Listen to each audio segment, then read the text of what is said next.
It is no secret to any commuter in New York City that the MTA, the buses, the subway, it's a mess. It needs fixing. Well, a bunch of groups got together today at Union Square to let their voices be heard. They want to see action. They want to see it now. Nate Rogers is at the Union Square subway stop with the full story. Nate? That's right, Bill. You probably couldn't go 1 week without hearing massive complaints about New York City's subway. But take a look at these Twitter photos posted yesterday of crews rescuing people trapped for nearly an hour inside a hot elevator at the Clark Street subway station in Brooklyn. Signal issues, delayed trains, and other issues continue to plague the dilapidated system. Fix the subway right away. Now, Bill, several action groups joined Riders Alliance at Union Square in Manhattan today, voicing their support for congestion pricing to help fund New York City's fast-track subway overhaul. Earlier this year, a traffic advisory panel released a report saying congestion pricing could generate more than $1 billion every year. Drivers would essentially pay a daily surcharge of $11.52 to enter heavily trafficked zones in central and lower Manhattan. It's equitable, it's fair, it wouldn't hurt poor and working class New Yorkers. As a driver, I avoid driving in Manhattan as much as possible, and I think it's about time that we turn driving into the luxury that it is, you know? If you want to drive here, you got to really want it, you got to pay for it. It's free to leave, but you pay to come in, and it's already, parking's overpriced, everything. I mean, they've got plenty of revenue coming in, but to tax a certain area, that's too much. Now, Bill, the Transit Authority estimates it'll cost nearly $37 billion to repair and modernize the subway system. Governor Cuomo and Mayor de Blasio support congestion pricing. Right now, lawmakers in Albany are continuing talks on the issue. Bill? Politicians bicker, nothing gets done. Thank you, Nate. Appreciate it. Yes, sir. Okay, let's bring in our A-plus panel for tonight's show. We are joined by Republican strategist Allison Young. Good to see you, Allison. Thanks, Bill.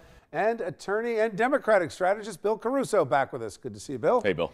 Okay, Allison, I'm going to start with you on this. I think it is amazing to me in a state budget that you've got almost $170 billion that they can't find any other money with the prioritization that they have going on in Albany, and they've got to put another tax. And you're going to put a tax and put a burden on drivers, and the subways and the buses are not really ready for more people.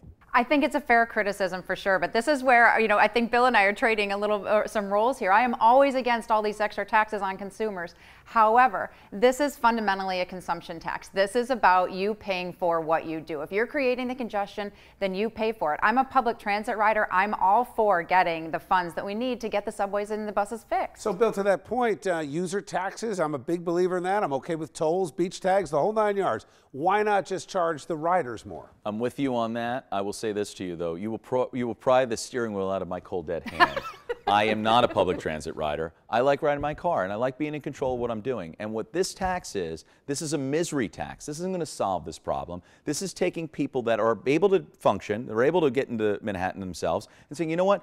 People in public transit are miserable. We're going to make you miserable too. This does nothing. This is a stupid idea. This is an environmentally friendly idea. So as I'm betting that more people in your party will actually support this idea, because what we're doing is, if you're going to be miserable in your car, we're going to actually incentivize you to take public transit, and then therefore in the long term fix the public transit system. But isn't it the same thing that you have in New Jersey? The MTA in New Jersey, the trains are late, they stink, they're breaking down. There's such a lack of reliability. Why is it fair to push more people? I mean, you see these New Jersey Transit trains going into Manhattan, and they're crowded, standing room only. People are standing against open doors. It's outrageous. But MTA is not much better. But you're saying MTA isn't much better. How is MTA going to become better if they don't have the funds to do it? This tax, this use tax, is actually working in European cities like London and Stockholm and Milan. It actually gets people out of their cars. I think it's a great idea. Would you agree, though, the difference there is that, you know, the London and the Underground, I mean, it works. It's on time. It's great. It's a whole other experience. Different world. Yeah, exactly. And there's a budget priority. How has no one in Albany figured out that they can